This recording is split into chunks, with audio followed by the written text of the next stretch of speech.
আমি সমস্ত ভারতীয় জনতা পার্টির নেতাদেরকে শুভেচ্ছা জানাই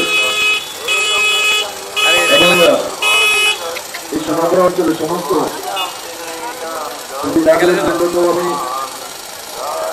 সাধুবাদ এবং শুভেচ্ছা জানাই। আগামী 19 এপ্রিল এই পশ্চিম কেন্দ্রের লোকসভা ঠিক করা হয়েছে। আমি সমস্ত সোনামুড়াবাসীর কাছে আবেদন করছি এবং সমস্ত কার্যকর্তার প্রতি আমার নিবেদন, এই 2-4টি দিন সমস্ত মানুষের কাছে গিয়ে কংগ্রেস সিপিএমের এই অনৈতিক জোট ত্রিপুরার মানুষকে আমি যেটা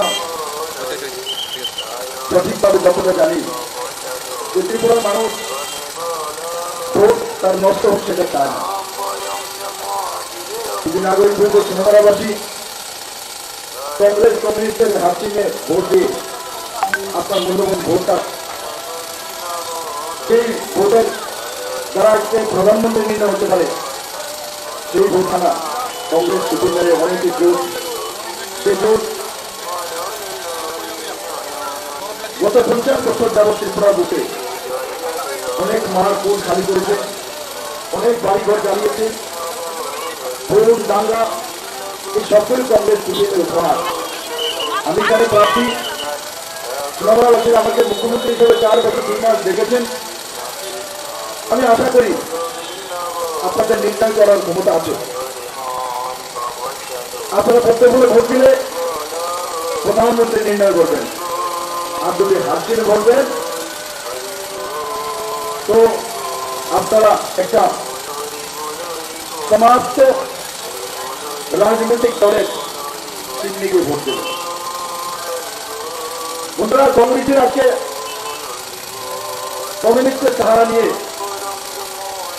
আর কমিউনিস্টের কংগ্রেসের সাহারা নিয়ে ত্রিপুরাতে রাজনীতি করতে নেমেছে, হাসির খোরাক তৈরি করেছে। সঙ্গে সঙ্গে দুঃখের বিষয়, এরা যদি একে অপরের বিরুদ্ধে এই ধরনের রাজনীতি না করত তাহলে হয়তো ত্রিপুরাতে লাখো মানুষের লোকসান হতো। ভারতীয় জনতা পার্টি নরেন্দ্র মোদীর নেতৃত্বে এক বিকাশমুখী জনতামুখী সরকার দিয়েছে। আমি আশা করি সমস্ত সোনামুড়াবাসী নরেন্দ্র মোদীকে প্রধানমন্ত্রী বানানোর জন্য একযোগে এক মানসিকতা পদ্মবর্ষীতে ভোট দিয়ে নরেন্দ্র মোদীকে তৃতীয়বারের মতো প্রধানমন্ত্রী বানানোর সংকল্প নেবেন। আমি আবারও সমস্ত ভারতীয় জনতা পার্টির কার্যকর্তাদেরকে বলবো, তোরা কিছুদিন কষ্ট করে মানুষের বাড়ি বাড়ি যান, জাতি জনজাতি মিলনস্থল সোনামুড়া। এখানে উন্নয়নের জন্য, ত্রিপুরার উন্নয়নের জন্য, যুবকদের রোজগারের জন্য, মহিলা সশক্তিকরণের জন্য নরেন্দ্র মোদীর বিকল্প নেই বন্ধুরা। আমি আবারও প্রয়োজন নিবেদন করবো সোনামুড়াবাসী, সিপিএম কংগ্রেসের প্রলোভনে পা দিয়ে আপনার মূল্যবান ভোটটা নষ্ট করবেন না। তাহলে এদেরকে ভোট দেওয়া মানে আপনার মূল্যবান ভোটটাকে, আপনার মূল্যবান যে ভোট আছে সেই ভোটটা সঠিক নির্ণয় যদি করতে চান তাহলে প্রধানমন্ত্রী করুন, অন্যথায় হাত টেনে ভোট দিয়ে কি লাভ হবে? আপনারা জানেন যে 4 জন কি রেজাল্ট আসতে চলছে, 4 জন কি হতে চলছে। আরে কংগ্রেস সিপিএম একাত্তা হয়েছে সোনামুড়া মানুষের উন্নয়নের জন্য, মহিলার উন্নয়নের জন্য, যুবকদের উন্নয়নের জন্য, রাস্তাঘাট তৈরি করার জন্য। কিসের জন্য একাত্তা হয়েছে? কি কারণে একাত্তা হয়েছে? যে প্রার্থী এখন হয়েছে এখানে কংগ্রেস আর কমিউনিস্টের, সে তো কিছুদিন আগে বিজেপিতে ছিল, 2018 বিজেপির প্রার্থী ছিল, বিজেপি থেকে এমএলএ হয়েছে, বিজেপি ছেড়ে তৃণমূল ছেড়ে আমার কংগ্রেস। ইলেকশন আগে পর্যন্ত কোন পার্টিতে তাদের কোনো ঠিকানা নেই। এখন তো কমিউনিস্টের সঙ্গে আছে। ওই দিন দেখেছি আমি বিলুনিয়াতে মানিকবাবু একটা জনসভাতে বলছে এখনো দরকার আমাদের হাত চিহ্নিতে ভোট দিতে হবে, বিপ্লবটা করলে হবে কিনা, আমাদের অস্তিত্ব রক্ষার জন্য, ত্রিপুরার মানুষের অস্তিত্ব রক্ষার জন্য ওনাদেরকে ভোট দিতে হবে। কিন্তু আমি বলবো ত্রিপুরার মানুষ এদেরকে দেখে নাও, এরা ত্রিপুরার মানুষের অস্তিত্ব নয়, নিজেদের রাজনৈতিক অস্তিত্ব। আর ওই মিটিংয়েও আবার বলছেন এটা তো সাময়িক, আমাদের সঙ্গে কংগ্রেসের বিরোধ থাকবেই।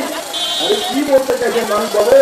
4 বারের মুখ্যমন্ত্রী এক জায়গা বলছেন যে ত্রিপুরার মানুষকে বাঁচানোর জন্য প্রয়োজন আসছিল বলতে, আবার একই জায়গায় বলছেন একই মিটিং এ যে না এটা তো সাময়িক কংগ্রেসের সঙ্গে গঠবন্ধন, বিরোধ আমাদের কংগ্রেসের সঙ্গে থাকবে।